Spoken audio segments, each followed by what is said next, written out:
If you had told me on the morning of my wedding that the thing most likely to unravel my marriage was going to cost $3, fit in my jacket pocket, and be discovered at 11:30 on a Tuesday night while I was looking for my car keys, I would have found that genuinely funny.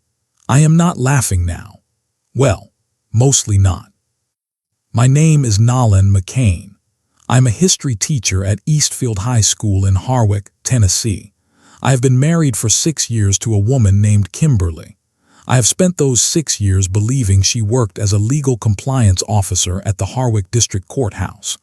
I was incorrect about that in ways that I am still, months later, in the process of fully processing. Welcome to Dad's True Emotions. Everything I am about to tell you is real. Every piece of it happened to me personally, and I need you to stay through the whole thing because it starts with something absurd and ends with something that rewrote 38 years of my own life in a single photograph. Leave a comment when you finish and subscribe if you have not. You are where you are supposed to be. It started with car keys. Not a gut feeling, not suspicion, not a sign from the universe. Just car keys, because mine had disappeared into the couch cushion sometime between dinner and the news, and I had an early parent meeting the next morning that I was already dreading. I reached into Kimberly's brown leather bag on the kitchen counter, the one she dropped there every evening, the one I had reached into 100 times for a pen or a piece of gum, and my hand moved through the familiar contents. Her work badge, a pack of breath mints, chapstick, the keys I was looking for, and then something else. A small matte black bottle with clean minimalist typography that communicated, with the specific authority that design can convey when it is being deliberate, that this was not a woman's product. I stood in the kitchen for a while. The refrigerator hummed. The clock above the stove ticked. I turned the bottle over in my hand and ran through possible explanations. I could not land on one that felt true. So I put the bottle back exactly where I found it, drove nothing, said nothing, made pasta, went to bed, and slept the sleep of a man who had not yet understood what he was holding. In the morning, I went to the garage and got the super glue from the third shelf behind the paint thinner. I came back to the kitchen, made the swap with the careful deliberation of a man who had watched too many heist films and was about to discover he had retained exactly the wrong lessons from them. My reasoning, to the extent that it deserves the word, was approximately this. Whoever is on the receiving end of this situation is about to have a very unpleasant experience, and I am going to know about it without having to ask a single uncomfortable question. Petty? Absolutely. Satisfying in the moment? Briefly. Catastrophically, federally, cosmically mistaken, in ways I did not yet have the vocabulary to describe. I went to school. I came home. Kimberly was normal, completely, infuriatingly, beautifully normal. She made tea and asked about my day and put her feet on the couch the way she always did. Day 2 was the same. By the end of day 2, I had begun to seriously consider that I had imagined the whole thing and wasted a perfectly functional tube of superglue.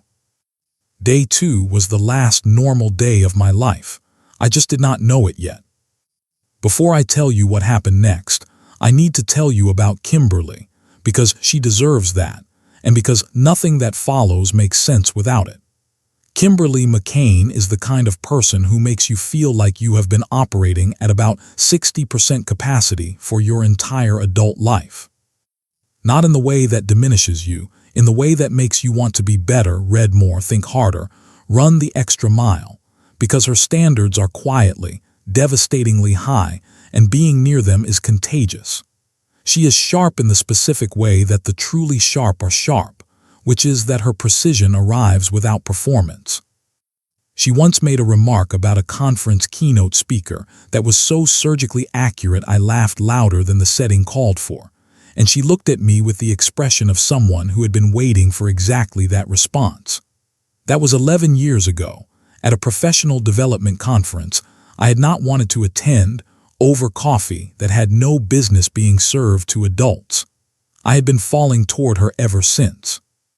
She worked, or so I understood, long hours at the courthouse. Important, complicated, sensitive. She kept a separate work phone. She occasionally took calls in the garage with her voice low and her words clipped. She angled her laptop screen when I walked past. I noticed all of it. I filed all of it under she stressed at work and kept moving, because when you trust someone completely, you choose not to see certain things. You choose the interpretation that costs you less. I had been choosing the less expensive interpretation for 2 years. The bottle ended that arrangement.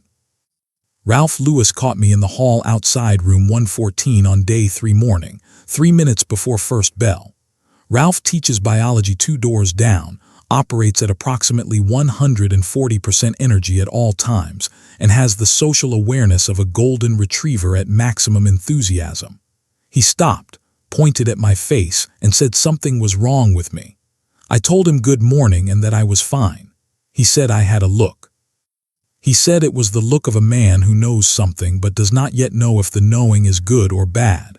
He pointed at me again as he backed down the hallway, still watching, still filing evidence.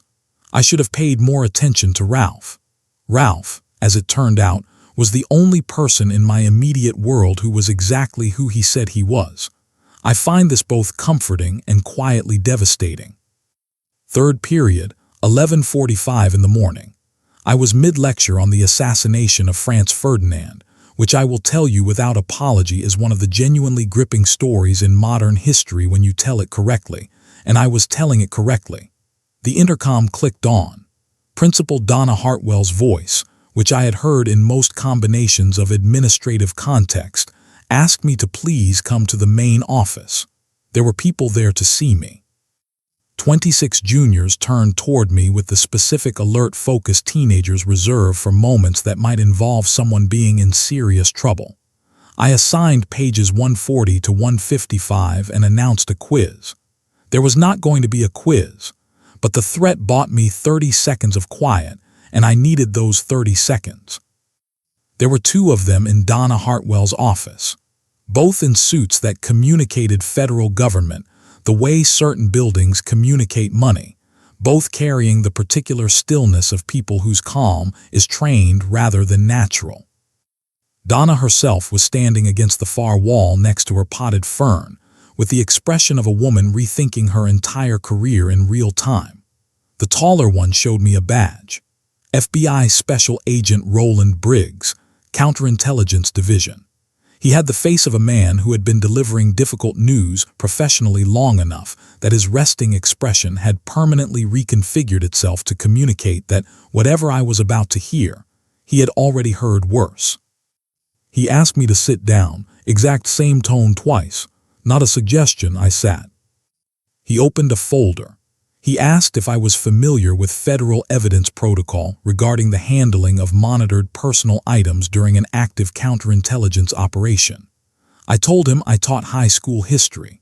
He said he was aware of what I taught.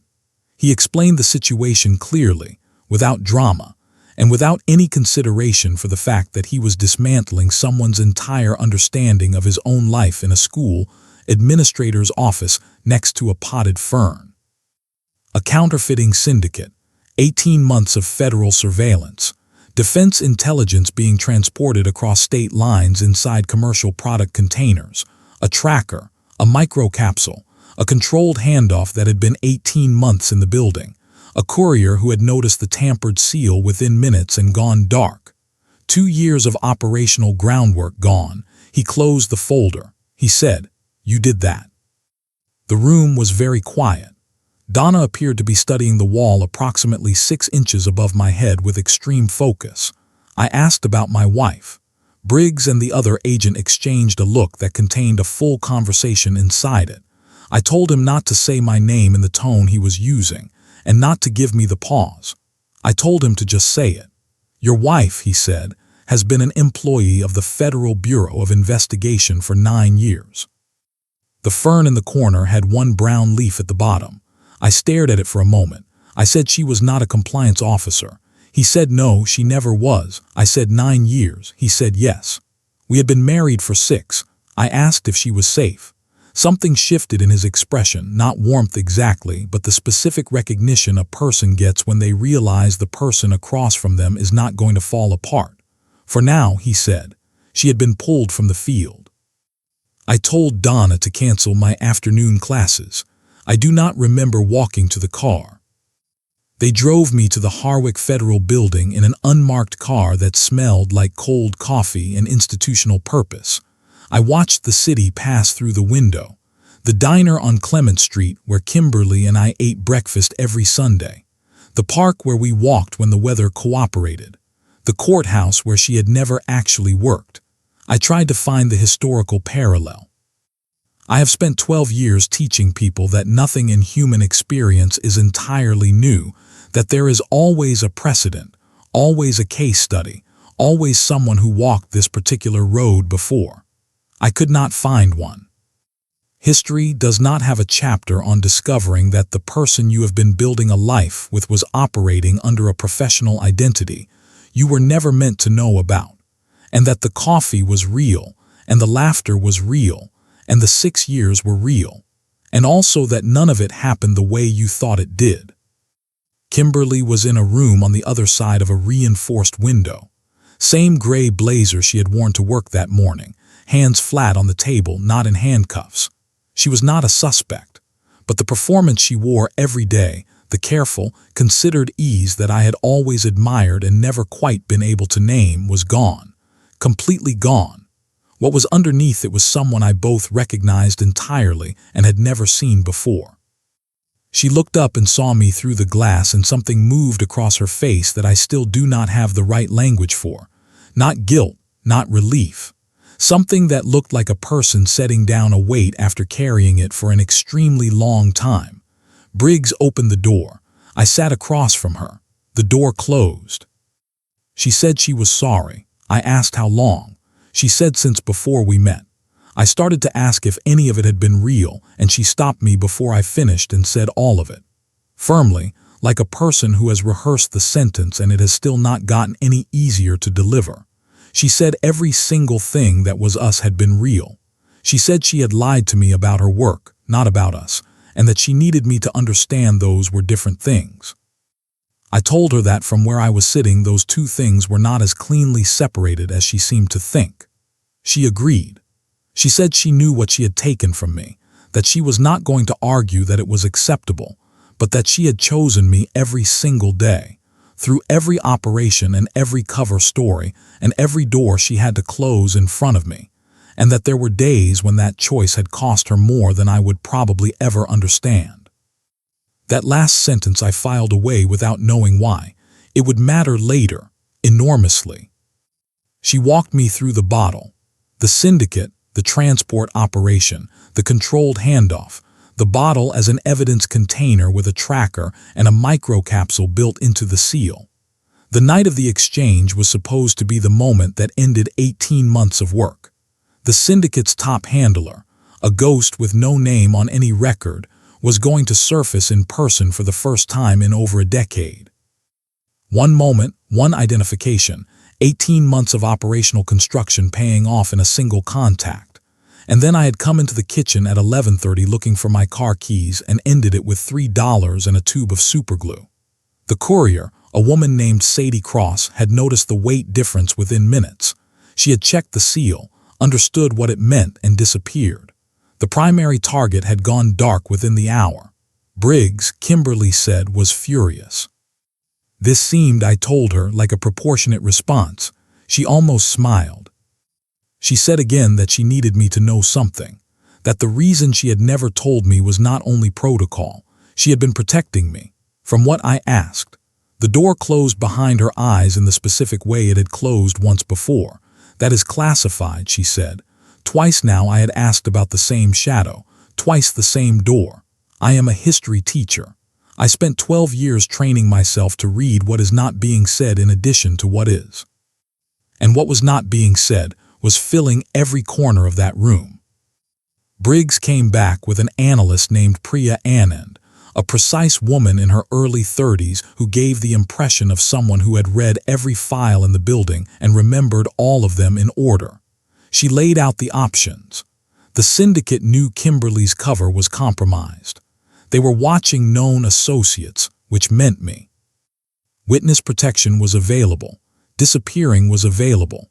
Or Briggs said I could help them rebuild. I was what he called an uncatalogued asset. They did not have my face, my voice, my profile. I was, as he put it, the last clean piece on the board. The most backhanded compliment I have ever received was delivered by a federal agent in a government building on a Wednesday afternoon. He clarified that it was a tactical assessment, not a compliment. I appreciated the distinction. I looked at Kimberly. She was studying the table, the habit she had when she was managing something she did not want visible on her face. I said her name. She looked up. I asked if this was a good idea. She was quiet for the longest moment since I had walked in. Then she said no, it was a terrible idea. Another pause, but she thought I should do it, which was, I reflected, the most honest thing she had said to me in 6 years. And coming from her in that room in that moment, it was enough. They sent me to a safe house in rural Arkansas 3 days later. A farmhouse that looked from the outside exactly like a forgettable farmhouse 40 minutes from anything, with a gravel driveway and a porch light that occasionally committed to its purpose. Inside, it was 3 weeks of crash course tradecraft delivered by 2 instructors who communicated primarily through their physical presence and the occasional expression of barely contained professional disappointment. I learned how to observe without being observed, how to make contact without leaving evidence of contact, how to listen in a conversation for the thing underneath the thing being said, which, as it turned out, was not entirely unlike managing a classroom of teenagers who would rather be anywhere else. You learn to read what the body is doing when the mouth is performing a different show. Ralph Lewis texted me 3 times during those 3 weeks. The first said, "Told you." The second asked if I was okay after Donna had apparently told him about the FBI. The third said if I was in witness protection, I could have just said so. I did not respond to any of them, which was professionally correct and personally one of the hardest things I did in Arkansas. Kimberly and I spoke twice on monitored calls. She sounded like herself, measured and warm and funny in that devastating, precise way. But I was hearing differently now. I was hearing things that had perhaps always been there, that I had simply not known to listen for. On the second call, right before she hung up, she said that, when this was over, she was going to tell me everything, every single thing, and then I could decide. Decide what I asked. Whether any of it changed anything. I thought about that in the dark of the Arkansas farmhouse for a long time. About whether love can survive discovering that the person you love has been a different shape than you thought. About whether 6 years of real mornings and real dinners and real laughter can be made false by the existence of a parallel truth running alongside them. I did not arrive at an answer, but I was going to Memphis to look for one. Aldermore Antiques occupied a quiet street in Memphis, with the settled patience of a building that had decided decades ago to simply outlast everything around it. 3 floors of European antiquities, brass fixtures, the smell of old wood and older money. Carson Mall had operated it for 11 years. Legitimate on every visible surface, meticulous about surfaces, the kind of man who understood that the best cover feels like no cover at all because it is mostly true. I walked in on a Thursday afternoon wearing a jacket I did not own, and a backstory I had memorized the way I memorize lesson plans, thoroughly, and with the specific fear of a person who knows that blanking in the middle has consequences. Maul was behind the counter with a loupe and a small bronze figure. He assessed me before I had taken 2 steps through the door in the way that certain people process information, completely and without appearing to look. He asked if I was looking for anything specific. I told him a mutual contact had recommended him for pre-war German cartography, maps and survey documentation, territorial changes post-1918. A pause that most people would not have noticed. He said come back Saturday, he might have something. I examined a piece near the door, said something appropriately knowledgeable about its provenance and left.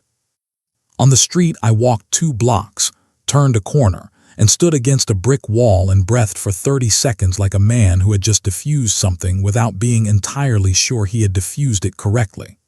The chain was moving. In a field operations room in Nashville, Roland Briggs was watching a dot on a screen, and something in him had loosened slightly for the first time in 3 weeks. What nobody in that room knew yet was what Priya Anand had been trying to find the right moment to say for 2 weeks. She told Briggs the night I came back from Memphis. I was debriefed and released to the safe house and was eating a sandwich when my handler knocked and said Briggs needed me at the Nashville field office immediately. Priya was in the briefing room. She looked like a person who had been holding a piece of information alone for too long and had finally made the decision to stop. She set a file on the table between us and asked me about my father. I told her my father had died in a car accident when I was 12. She said yes, that was what the record said. She said that after college, before I became a teacher, I had worked for 14 months as a government archivist. I said that was correct. She said during those 14 months, I had cataloged and handled a batch of classified defense documents that had gone missing approximately 6 weeks after my tenure ended. She said that the syndicate, which had a name, Glue Network, had believed for 11 years that I had either taken those documents or knew where they were. She said that belief was the reason the entire operation existed. She said Kimberly had originally been assigned to get close to me and find out which. I sat with that. Kimberly had come to that conference. She had drunk that bad coffee. She had made that precisely calibrated remark about the keynote speaker that made me laugh louder than the room called for. All of it at the start, at the very beginning, had been an assignment. Priya said quietly that Kimberly had fallen in love with me, that she had buried her original report, that she had never filed her findings.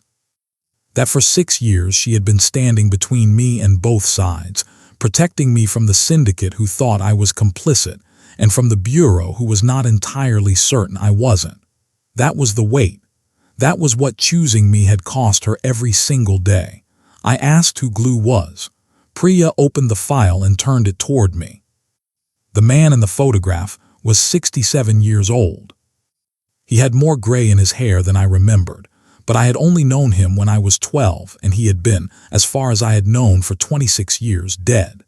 He had the calm of a person who moves through the world with the absolute certainty that they are the most dangerous person in any room they enter. Priya said his name was Edgar Finch, known in the network as Glue because nothing ever adhered to him. She said he was my father. I did not say anything for a long time. I asked about the documents. She said they were believed to be in a storage unit registered to my childhood home address in Harwick. She said he had planted them there before he disappeared, insurance against the government, against his own network, against anyone who might ever come for him. She said he had been using my name as a shield for 26 years, that the syndicate believed I was complicit, that the FBI had considered it a possibility, and that the only person who had consistently and unconditionally maintained that I knew nothing was my wife. I had not known, genuinely, completely had not known, and Kimberly had known that I had not known and had spent 6 years standing between me and everyone who was not sure. That was what she had meant on the phone. That was what choosing me had looked like from the inside. The final operation took 9 days to build and 40 minutes to execute. Maul had moved my profile up the chain exactly as intended, passing it to contacts who passed it further, until it reached a man who had not shown his face in years, and apparently, after all that time, decided he wanted to see his son. The riverside parking structure in Clarksville was cold and brutalist and smelled like rain and exhaust. I stood on level 3 at 11:45 at night with a wire under my jacket and 2 FBI teams positioned on the levels above and below, and I waited. I had been told to expect one contact. I had not been told it would be him. That piece of information had been withheld, presumably because everyone involved had correctly assessed that I would have significant feelings about it in advance. He came alone, or appeared to. He was tall. I had forgotten that, or perhaps at 12 I had never had the context to register it. He walked with the unhurried ease of a man for whom assessing a room is as automatic as breathing. He stopped 6 feet away and looked at me with an expression that was almost paternal. He said my name. He said I was supposed to be dead. I said I had been many things. He said dead had been convenient for a while. He said I had turned out well, as though this were a normal observation between a father and a son meeting for the first time in over 2 decades in a concrete parking garage surrounded by federal agents. He said history teacher was good. He said I had always liked stories. I told him I taught history, not stories. I said there was a difference. He said he had always found them largely the same thing. He said the version that survives is the one with the most persuasive narrator. I told him the documents were in the storage unit on Kellner Road and that the FBI already had them. It was done. Something moved across his face. Not panic, not even surprise exactly. The expression of a man who has been playing a very long game and has just watched the board tilt. He said quietly that she had told me. I said she had protected me for 6 years from him, from his network, from the people who thought I was part of it. That she had stood between me and all of it without telling me because she knew that knowing would break something. I stopped. It was done. I stepped back. 2 agents came out of the shadows on either side. Edgar Finch, Glue, the man nothing had ever adhered to for 26 years, put his hands up with the calm of someone who has always known that this was the only ending and has simply been postponing it. From the shadows to my left, where she had absolutely not been authorized to be, Kimberly stepped out. She was wearing a jacket I recognized from our closet at home. She looked at the man in handcuffs for a long moment with an expression I could not name. He looked at her and said she had broken protocol coming here. She said she had broken protocol the day she filed a false report to protect his son, and that this seemed relatively minor by comparison. He almost laughed. Almost. Then Briggs was there, and the moment was over and Edgar Finch was being walked toward a vehicle in the particular unhurried steps of a man going somewhere permanent. Kimberly stood beside me and we watched until the vehicle was gone. I asked about Sadie Cross. She said Sadie had been his the entire time, had never actually disappeared, had walked directly back to him and reported the operation was compromised. She said he had spent 2 weeks deciding whether to run or surface. He surfaced because of me.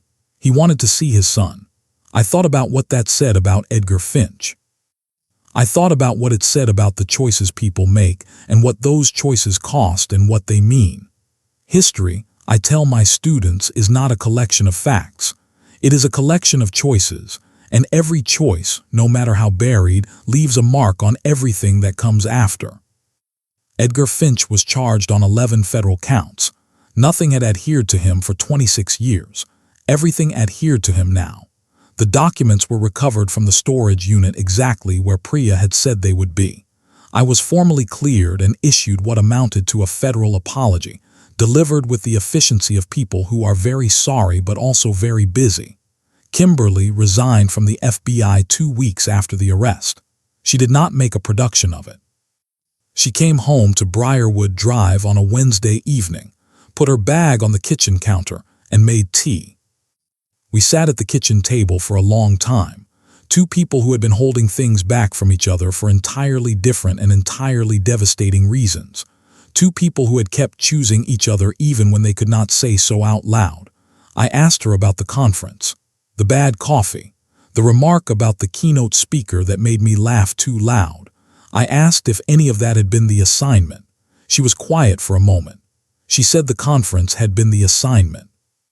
She said everything after the first 30 seconds had not. I asked what happened after 30 seconds. She said I laughed, completely unguarded, like nobody was watching, and she had thought, that man has no idea how to be anyone other than exactly who he is. She said she had not been around someone like that in so long she did not know what to do with it. The kitchen was very quiet.